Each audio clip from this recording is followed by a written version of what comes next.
All right, so we're back in this classroom, and it's filled to capacity. And anyone who missed this class, the angels will weep for you. I'm passing out the graduate schedule, which I do not have online. I hope I have enough copies here for everyone. Oh, here it is. And now, as it happens, we can talk a little bit about some of the courses which are available to you next semester. But first, if you flip it over, you'll see there's a graduate summer schedule here. And we're offering Green Power, which is not a course that we've offered recently. Jeff Dennenberg will be teaching it. And Green Power is one of those courses that I think is very topical, and it deals with all the different alternative energy sources which you can have.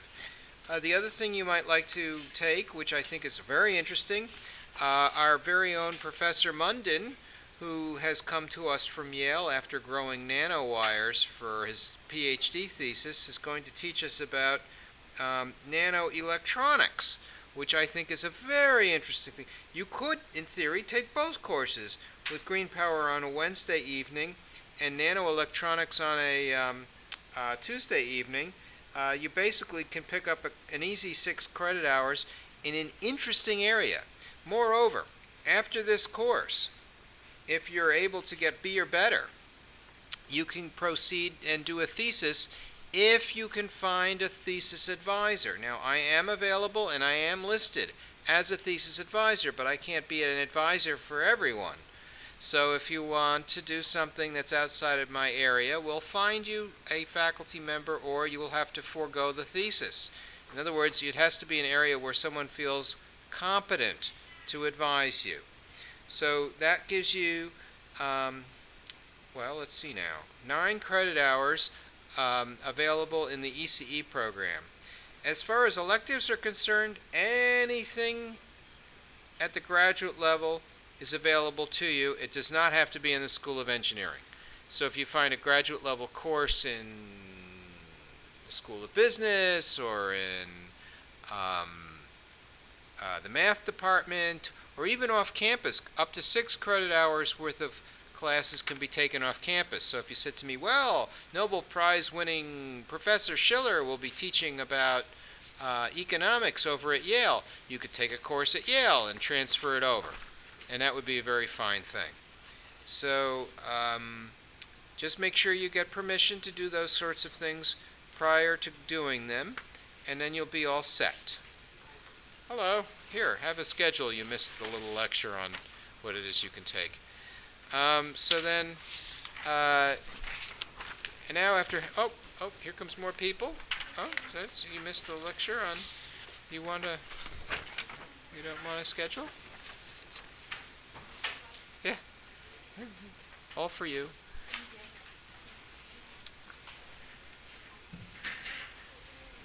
So now I thought what I would do, presumably you all have submitted your midterm.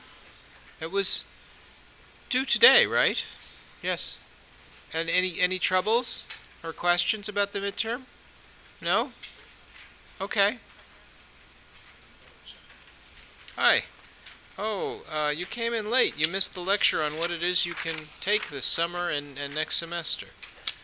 I was trying to combine a little advising with the class. But the bottom line is there are 9 credit hours available to you this summer. Nano electronics being taught by Professor Munden. A Green Power course being taught by Professor Dennenberg. And a thesis which is available to you if you get B or better in this course, and if you can find a thesis advisor who is willing to take you on as a student. So if it's something that I know anything about, I might be willing, but if I really know nothing about it, we have to find someone else. So I have to, sort of agree to take you on as a student first. And I can, guarantee you most people don't want to do a thesis. And it's an option.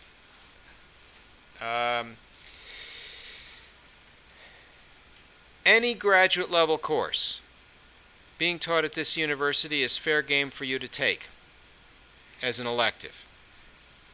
Any graduate level course that you have permission to take off campus is fair game for you to take as an elective.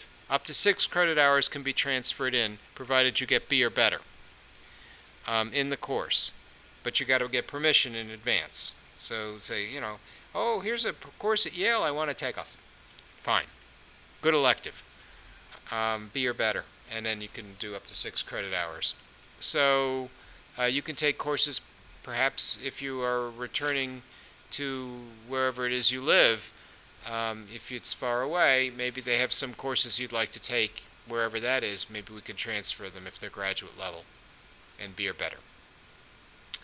So that's an opportunity for you to take courses this summer, and also we have some nice courses being offered in the fall. Are people around here during the summer? Some people. That's good. I wanted to talk a little bit more about patent protection. And I also wanted to talk a little bit more about how you would proceed to do a thesis and keep a proper notebook. And by a proper notebook, what I mean is a notebook that would be accepted by a court of law if you wanted to prove priority of your ideas in the case of a patent litigation. So patent litigation is an interesting area of law. People who will infringe on your patent may do so without knowingly infringing. People who infringe and knowingly infringe may be liable for triple damages plus court costs and legal fees. People who are having to prove that they were first to invent and have invented will be required to document that. And in order to document it, you will need what's known as a laboratory notebook. And so there are different ways in which you can keep a laboratory notebook. Many people like to keep their notes electronic. I advise strongly against it because the court system has not caught up to it and does not recognize the inviolability of the electronic notes. So when we talk about a patent protection, we also have to talk about who gets a patent. And can anyone answer? Who can get a patent? Not anybody. Not anybody. Well, technically anybody, but you have to be an inventor. Inventor. You have to be an inventor. Only inventors can get a patent. And that is a legal requirement. Inventorship is something that is defined by the code, and it says here, this is a subsection of what's called Part 35 of the United States Code. Only an inventor can be awarded a patent. And if you have two people filing, then they must file jointly. So if you have co-inventors, so then the next question is, how do you know if this person is a co-inventor? This is a big problem, right? Because sometimes you work in a company and there's like a technician, and he's just a technician, right?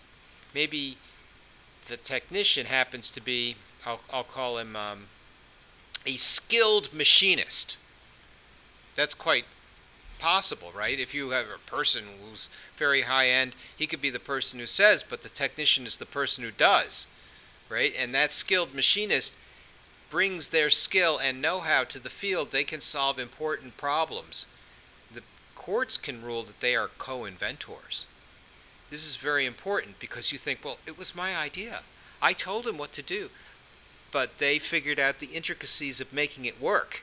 They figured out how to embody it so that a layperson in the field could make it function properly and not get stuck or whatever it is that it's doing. For example, I'll give you a good example. I had this idea that we should have a laser printer which takes paper and moves it through a paper path and imprints charge and makes toner happen on top of the charge, and the toner sticks, and then it goes through an oven and it bakes the toner on, and it comes out and it looks very nice. Okay, is that an invention? Maybe. I had a concept. I had an idea. But can I sell that idea? Maybe not. I have to find a way to build a prototype that embodies that idea. There's a lot of details in making all that work. How am I going to make this laser printer pick up the paper so that it doesn't jam? How am I going to, get the toner right at the right size? How will I make the oven the correct temperature? All of these little details, if I'm not able to prototype something and make it work properly, I must rely on others who will help me build the computer controller and the interface and the raster image processor and all of the junk that goes on with the chemistry of the toner. And if I have to rely on others to do that, it's quite likely that they will become co-inventors, because there are other areas where development has to occur before that laser printer will become a practical commercial device. And this is almost always the case. You work on a team, especially for a big project like a laser printer. That's a big project because there are so many different areas, right? You may not know anything about the mechanics of handling paper, whereas you might know a lot about something like the chemistry for melting toner. But maybe you know nothing about the computers for the image processing and the networking. So there's all these different problems, sub-problems. So then you have to come in front of the patent office and sign that you are the inventor when you file a patent. I'm the only inventor. I worked all by myself. I did my own thing. I'm the inventor. Award me the patent. And you take the oath. And then once you do this, you say, oh, and I'm the first inventor. If you're the first to file and you're the first inventor, the patent is yours, assuming the patent office allows it. And now the patent office will do a search. The patent examiner will do a search, and the patent examiner will look through the literature, not just the old patents. They'll do a real literature search like you guys have been doing, and they'll say, oh, they'll look at the IEEE journals. They have all the access online. They have access to everything online. And then they do that search. They'll say, hey, this is a pre-existing device. You say, oh, I'm going to do GSM home security system. They'll say, wait, that's already being offered for sale. This is not new. So, oh, but mine is different because mine is solar powered. No, that's offered for sale too, right? Oh, well, mine is different because mine is something else. Who knows? So you have to be very careful about what it is you claim. Someone else is there. So you have the concept, right? This idea, conception, the today I am brilliant idea, and you came up with this mental idea of the invention. Probably some of you have had this already because you have these theses and these midterms that have been written. Can someone give me an example of some idea that they've had they think might be patentable? It doesn't have to be, but it's possible. Anyone here have a patentable idea? Maybe? I just saw an article in the Wall Street Journal about harvesting energy from the ocean floor. I've got a great one. We can power a whole house from the breeze that we get from the opening of the refrigerator door. Right? Oh, that's a good one. If you can make it work, right? That's like the perpetual motion machine. Because whenever I open it, it's very cold. So they have energy from the ocean? Yeah. Oh, all right. 3 different methods, like underwater turbines, like a windmill. Oh. Another one is like a wall that the water flows through, spins a turbine or something probably. Mm-hmm. And the other one is like some sort of a pumping system that has to do with hot and cold water, like being forced through a turbine, sort of. Well, I think if you take a light bulb and you put it in a jar and don't show them that the light bulb is plugged in, you can just say it's cold fusion, and everybody will say, "Ooh, infinite energy." Why would we charge you? So I have this notion that there are these things that you sit around and have these ideas about, right? Sometimes that's why I think they pay professors the big bucks. They sit around and have the big thoughts. We sit around and we think about big ideas. And so one might say that if a person with ordinary skill can be taught how to reduce your idea to practice, then you can be allowed the patent. But you say, but gee, if I do that, then everyone will copy me. That's the danger. If you do not give sufficient information for people to duplicate your idea, then they may disallow the patent. So if you just say, oh, I've got this idea, and it's called a laser printer, and the paper goes in here, and toner goes on that, and then it comes out, and it looks nice. That doesn't allow you to reduce to practice. It's not sufficient information. No one can duplicate your idea in this way.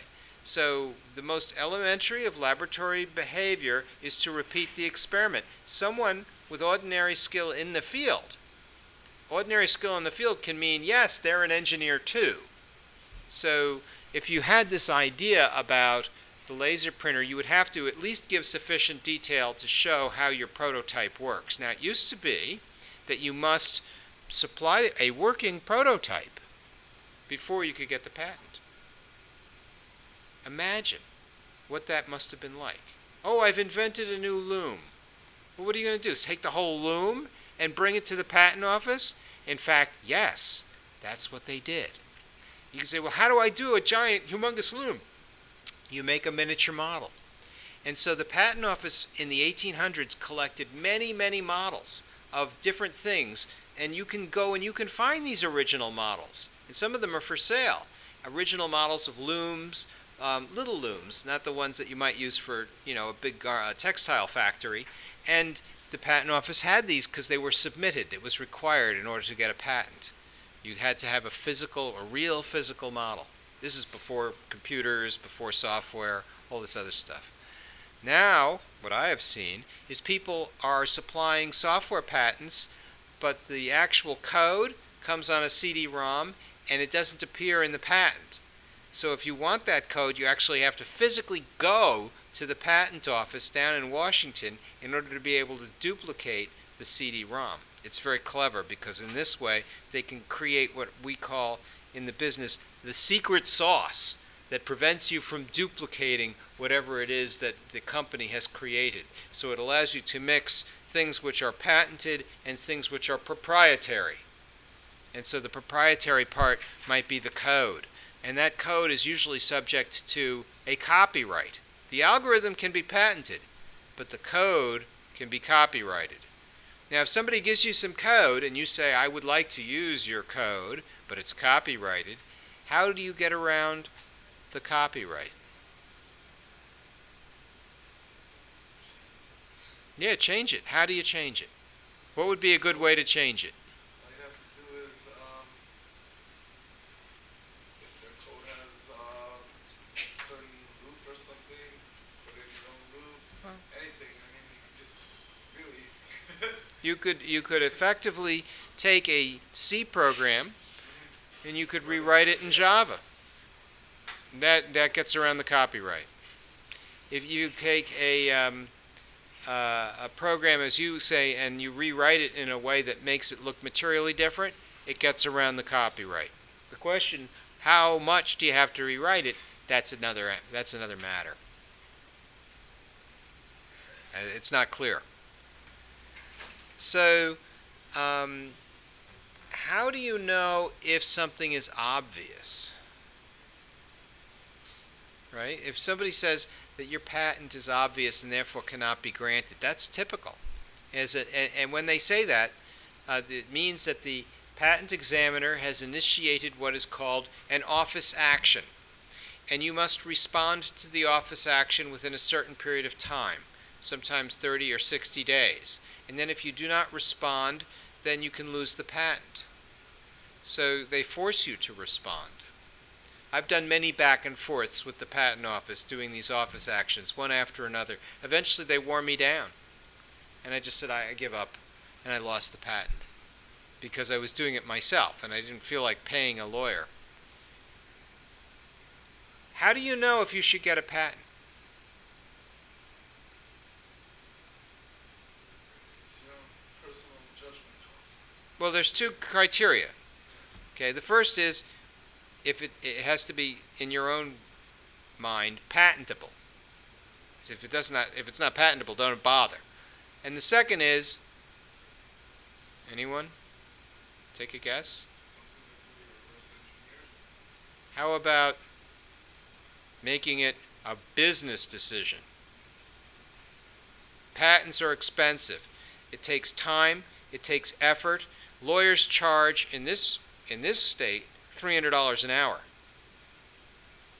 Now, if you're going to pay somebody $300 an hour and then $10,000 worth of patent fees over the life of the patent, it had better give you a return on your investment. The decision to get a patent or not, after you decide that it's patentable, is a business decision. Getting a patent is a business decision that says, I have a way to get a return on my investment. If you said, I can make $7,000 on my little Arduino Kickstarter project, right?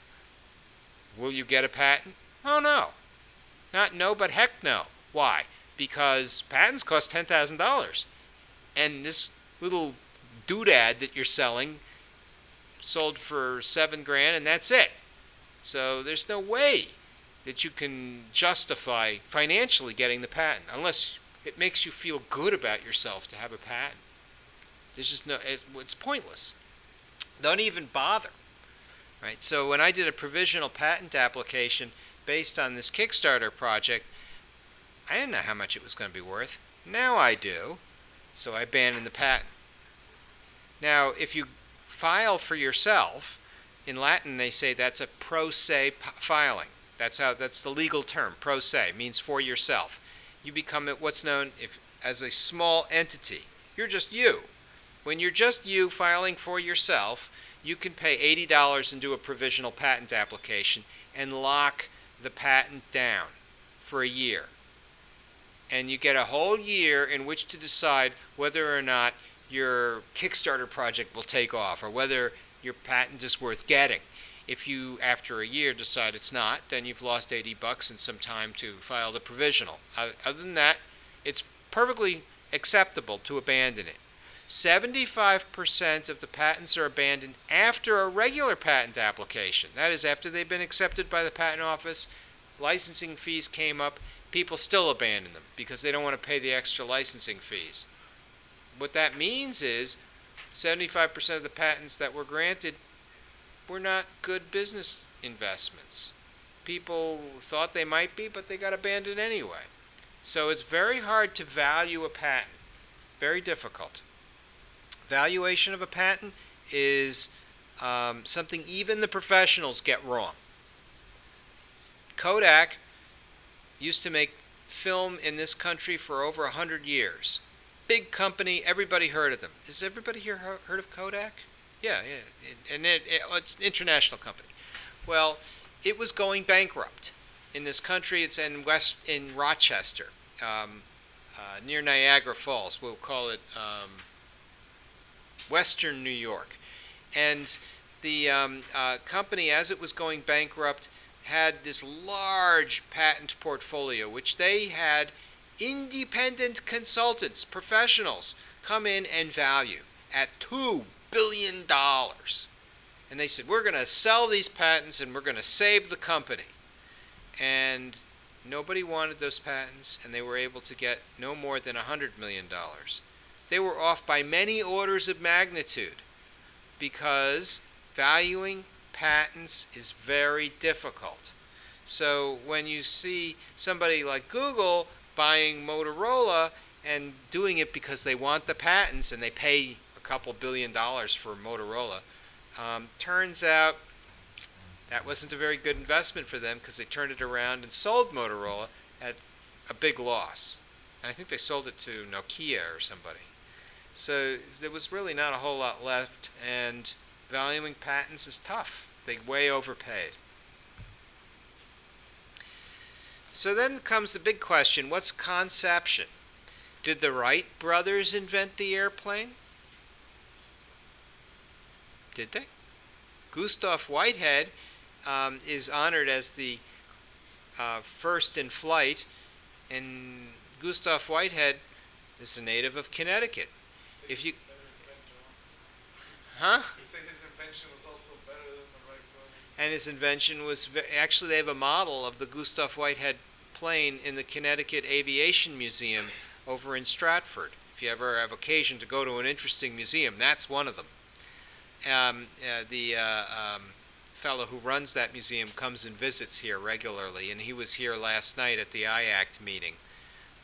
We had over 50 people at that Inventors Association of Connecticut meeting last night, and I was on the panel, and they were all talking about the crowdfunding. You all could have come if you'd wanted to. One fellow raised $85,000. That's good money. That's good money. I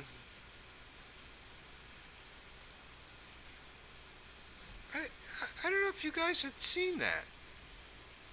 Did I show you the IACT meeting from yesterday? Inventus.org. Past presentations. Next presentation. So it was, yeah, that's it. Michael Carponzo, he raised $85,000 in his Kickstarter project. Cliff Thier, he raised, geez, they don't say, but I think he raised over $11,000 for his little cup holder. $11,000 worth of cup holders. Jennifer, she raised $28,000 for her little venture, which was bringing computer education to women in the Midwest. Bella Minds means, it's Italian, it means beautiful minds. Bella means pretty. And Doug Lyon, that's me with his little widget. I was low man on the total poll on this one. I talked very little. And then Mark, he's the fellow who inspired me. He's a patent agent. $300 an hour for this guy. I know, because I asked. So it's it was an interesting panel, and that was yesterday. I don't know if, did you guys know about this? Yeah, you got an email. Yeah. So you knew. I frankly don't like to do these things because it's after my bedtime. 7 o'clock, it's so late. But I go anyway because I feel obligated, especially because my name is on it. If I don't show up, I think there must be something wrong.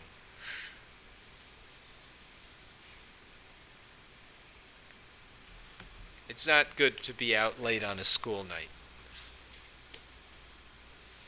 Makes me tired. I've been drinking tea all day. Doesn't help.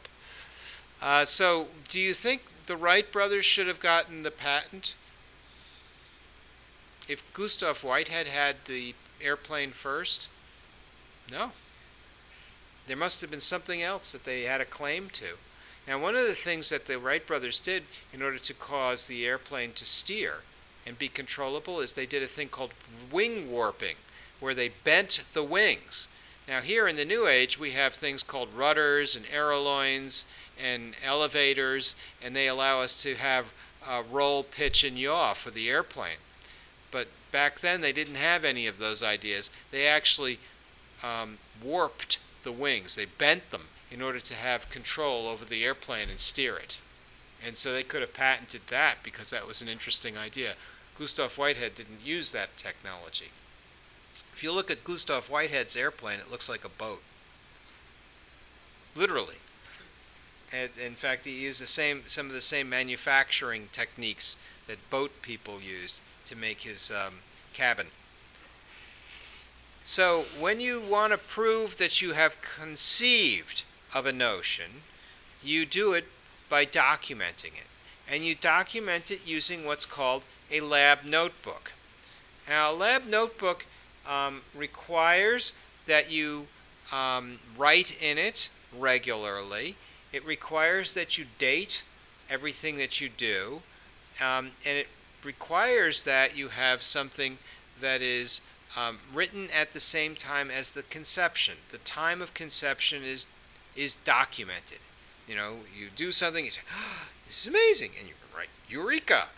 And then you want to document the fact that you've done this, so you probably want it witnessed. And so there's a proper way to witness these things. First of all, when you have the pages in your notebook, you must make it so that if a page is torn out, it's obvious. It's obviously been torn out. So what I like to use is I use a book where it's been sewn. Although some people use spiral notebooks where you can tear pages out, I number every page in my spiral notebook. And then I leave space for the table of contents. And then what you do is you write read and understood, and then somebody signs it and dates it. And you have to show it to someone for a witness. Someone, perhaps a lab partner or someone you know. And then that shows that you have a moment of conception. It's been documented. That's acceptable by the court. So this is the kind of documentation that really does have to be written. And you can see why it can't just be something you put in your iPad, because that could be doctored too easily. This has to be something that, provides evidence. So lined paper, I use that. Number all the pages. Sometimes at boring meetings, you can see me turning through the pages, numbering them by hand. Although you can buy pre-numbered notebooks. I have a bunch of those as well, and they have sewn pages. The first 10 pages are reserved so that you can have a table of contents, so that you can find things. I write table of contents on the first 10 pages, so I know that it's reserved for the table of contents, and I number every page so that when something is put in with a header, that goes in my table of contents. It's totally anal compulsive, and people who see it think I'm sick. Too bad for them, because they will not get patents. So an inventor's notebook is a very precious thing.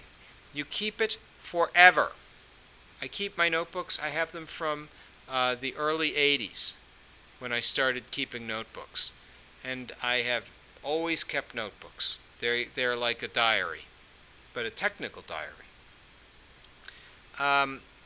Every time you write something down, you date.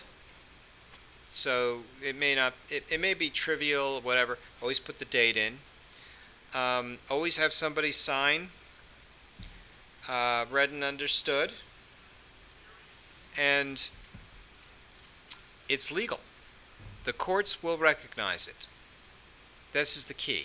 The documentation is important because it establishes your priority on your idea.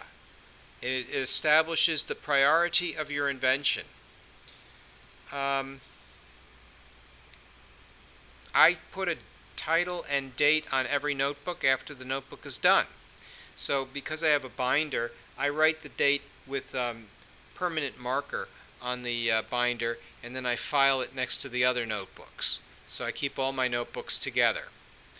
And I keep them forever, and I never tear out a page. And if somebody tears out a page out of one of my notebooks, I freak. Like, what are you doing? You don't tear out pages from this kind of notebook. It's a special notebook. If you work for a big lab, I worked for AT&T Bell Labs, they have their own special notebooks, and everything you put in those notebooks belongs to them, because you're working for them, and so they have assignment of all the patents, but they're not the inventor. So you can be the inventor, but you may not get the benefit of the patent. you might get some royalty from the company if they're nice, but all the assignment goes to the company in general. As an employee of Fairfield University, if I use Fairfield University laboratories, and then I proceed to file through Fairfield University for a patent, I can be the inventor, but I still will have to leave the assignment to Fairfield University. They take it all. And then they give back royalties to me. Same thing if you work for me as a research assistant in my laboratory, then what happens is you and I both assign the whole thing over to Fairfield University, and then we get royalties back. So what that means could be 5%, could be even a little less, depending on what the arrangement is. And you could still be an inventor, but you're not necessarily getting the benefit. I know some people who have 40 patents, sometimes more, and they don't get any assignment because they're working for some company. This is what happens if you work for a company like ASML. You could come up with lots of inventions, one after the other, all patented, and yet you get no financial benefit at all, other than perhaps... I beg your pardon? Yeah, I got a bonus. It was like $500 or something. So, thanks a lot, buddy, you know. But they take everything.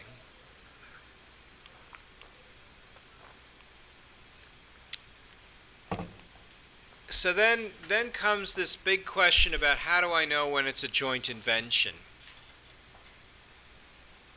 I've done joint patents before with co-inventors. I wasn't always happy with the way things turned out, but once you represent yourself as being a joint inventor, it's very difficult to have your name removed.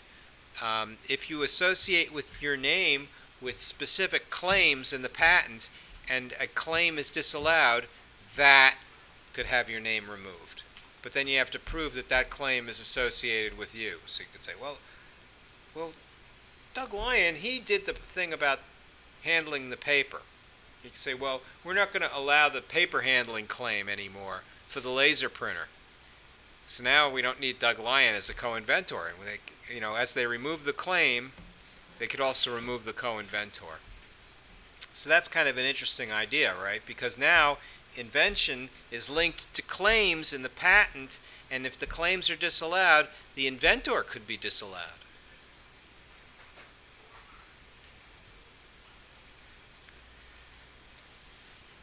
So, can I work at a distance? And the answer is sure. Right? So I could pick up the phone and I could say, hey, what about if we try this? And if it works out and it becomes part of the invention, I become a co-inventor. I could have an idea. What if I don't do very much work on it? I just had an idea. Still an inventor. I don't have to contribute to every claim. So, what would be a good example of somebody contributing a basic idea?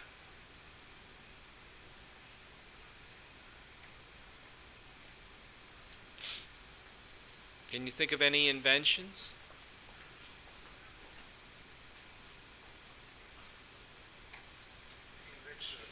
Yeah.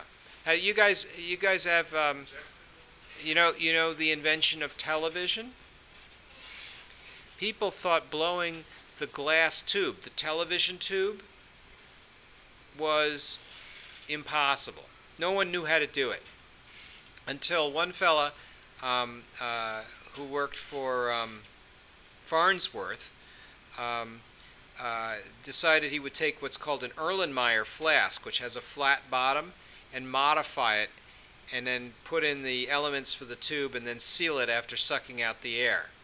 And coating the bottom with phosphor enabled them to build the first television tube. Similarly for the camera and the camera tube. So once these things were devised, right, the moment of conception, they became inventors as well. It was Philo Farnsworth who invented the television, but it's not a name that's well known in history because David Sarnoff and RCA basically stole the invention. And this is an interesting artifact because what they did, they had a laboratory in San Francisco, and afterwards they would go out to the bars and go out drinking.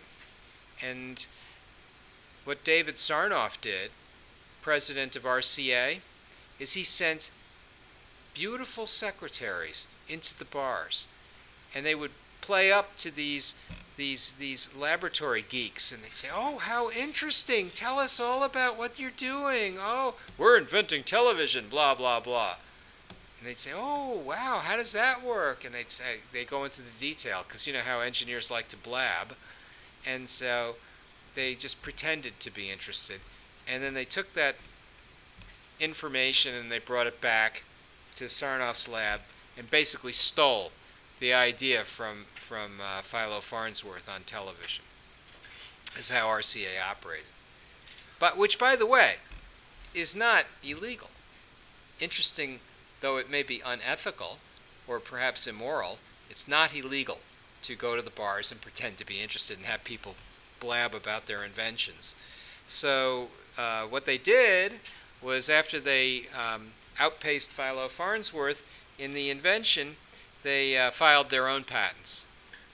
And the court said, well, RCA must have invented it first because they're a big company. And the big company won the patent litigation. And eventually it was overturned in Farnsworth's favor, but not until he passed away. And so it was only his wife who was able to yield some of the benefits of that patent.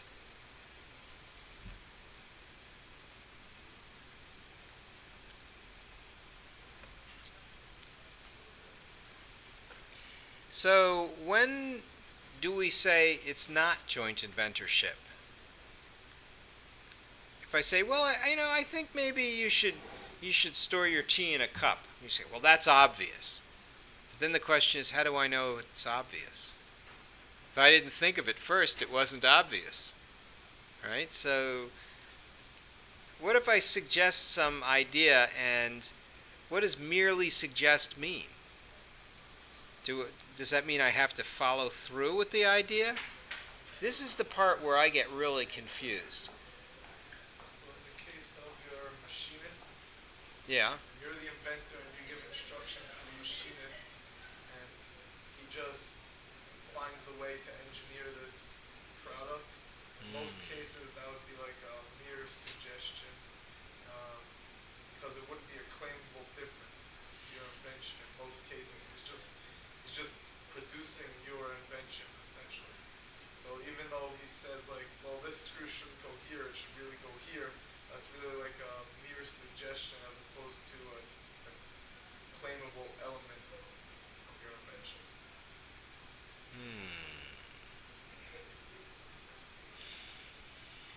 So is it if I give you detailed instructions and you follow them, I can see where you might not be considered an inventor. But if you're a machinist skilled in the field and you figure out how to do something that I really didn't think about very carefully, like for example, let's say I have... It depends on the hypothetical situation. Yeah. There are times when they could, because the method could also be patented. The method of producing your invention could also be patented. So in a hypothetical situation, the machinist could have discovered the method, in which case you'd be able to claim, the two of you as joint inventors would be able to claim the method and the product in your patent. But there's other times when he's not really finding the method, he just made a little change to the way that you already told him the method of producing it. Well, suppose I said, well, I really want this paper to roll through the paper path, but I don't want people to be able to pull it out. See, so then the machinist says, oh, I know how to do that. I'll take a worm gear and I'll put it against this other gear, and that'll keep you from pulling on the paper, and it'll still be able to drive the roller. And you could say, oh, wow, I didn't think of that. So now is the machinist an inventor? If you claim that additional element that he just then added, then yeah. yeah, he would be a joint. So now I got worm gear that prevents the roller from being from allowing paper to be extracted manually. Yeah. I put that claim in there. He's a co-inventor. The patent examiner says that's obvious and disallows the claim. So now he's no longer an inventor. Yeah. So the inventor has now become linked to the claim, and if the claim is disallowed, he becomes a non-inventor. So then the question is, well, we didn't think of it. Why is it obvious? And so then the question is, yeah, it's a standard way of doing things, or it's already been claimed in some other patent.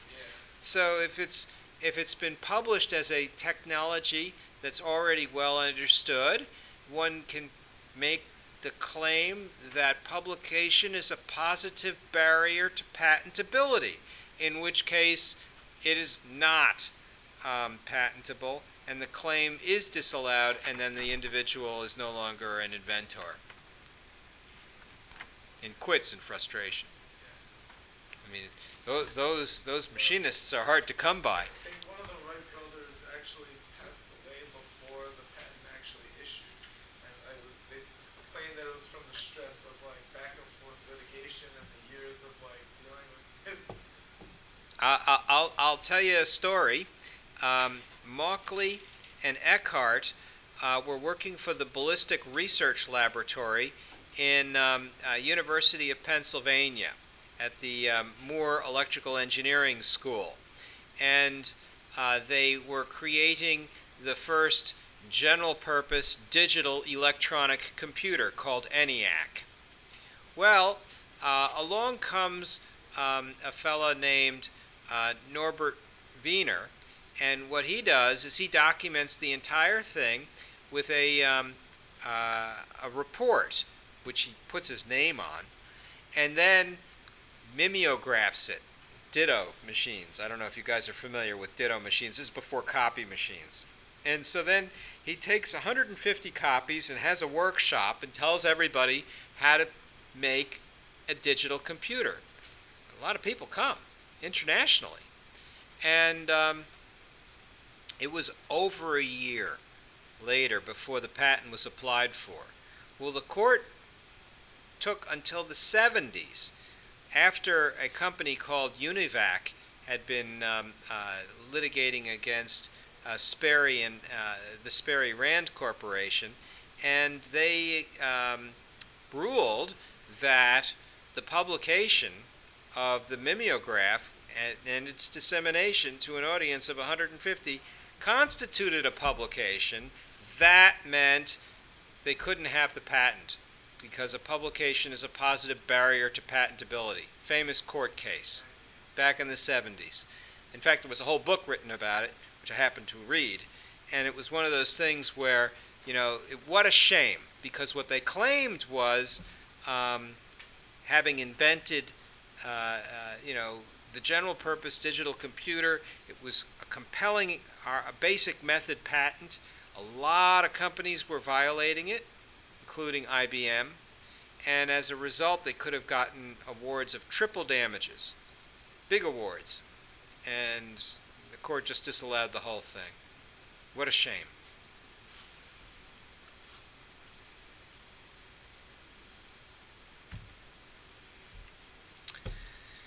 So, how do I know if I'm the inventor?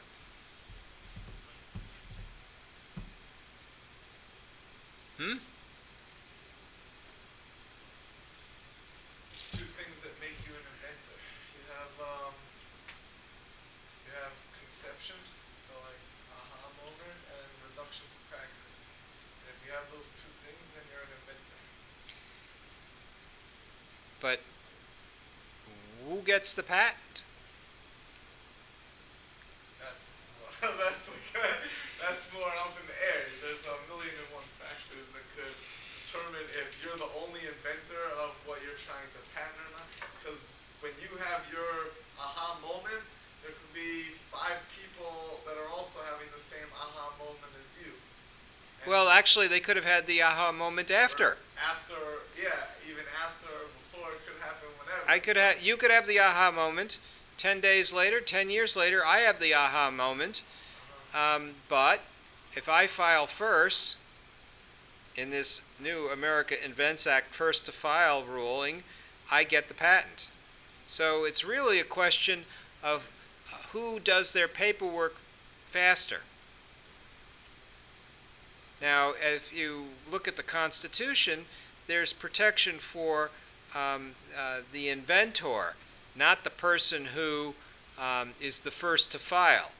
It's the first to invent. But we changed all of that about a year ago. That's when the America Invents Act went into effect, and this became a first-to-file country back in March of 2013. So as a result, a lot of people were in a rush to file before that change went into effect.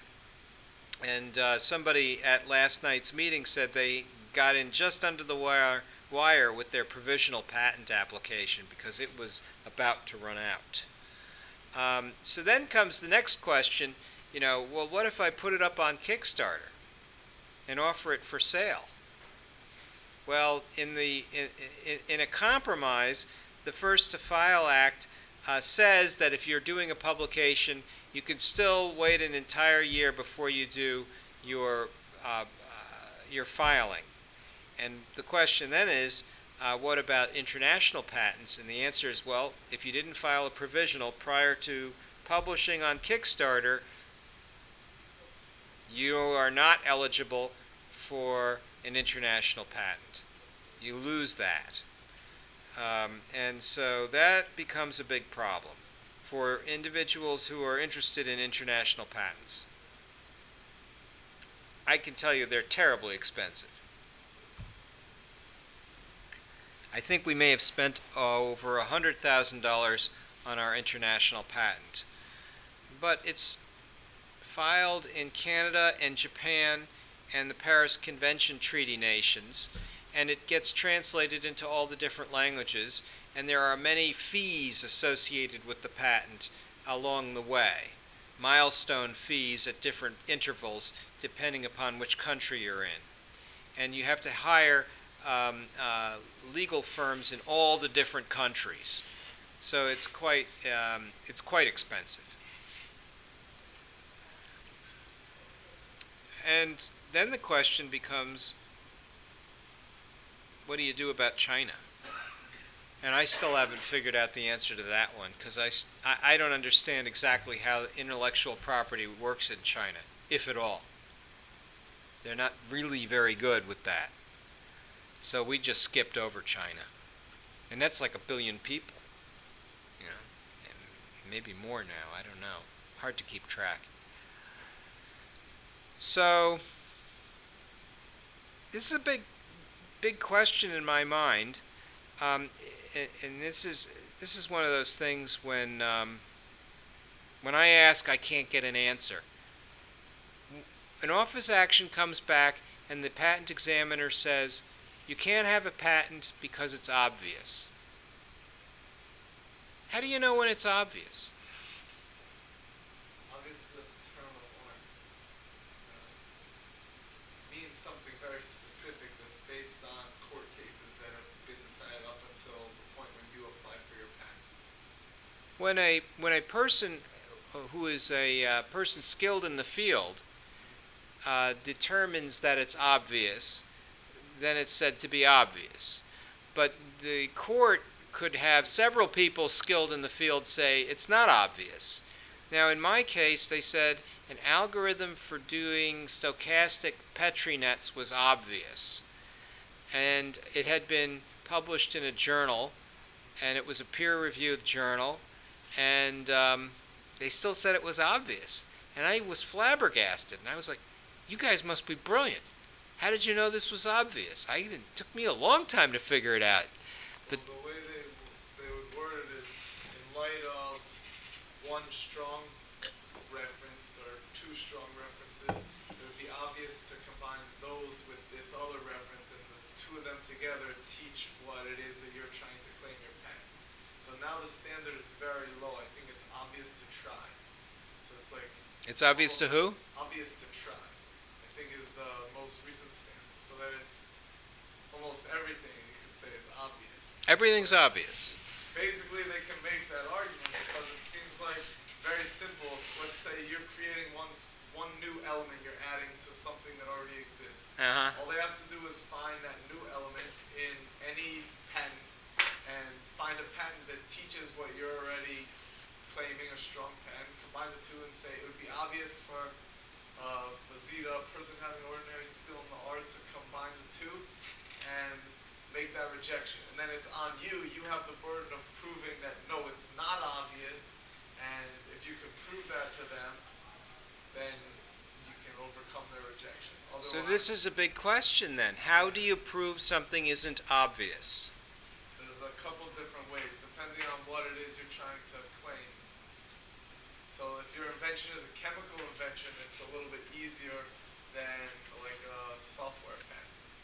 Because if you're claiming a chemical invention, you can say that not only was it not obvious, but it had detrimental effects. So if you combine these two chemicals together, it always exploded. And now we found a way to do it where it doesn't explode. So not only was it not obvious, but people that had done this before had these detrimental effects. So it wasn't even obvious to try this because it always ended bad. And we now have a new way to make it that won't end bad. I think that the way you say it is a long-held problem with commercial potential. And then you basically make the claim that it's not obvious.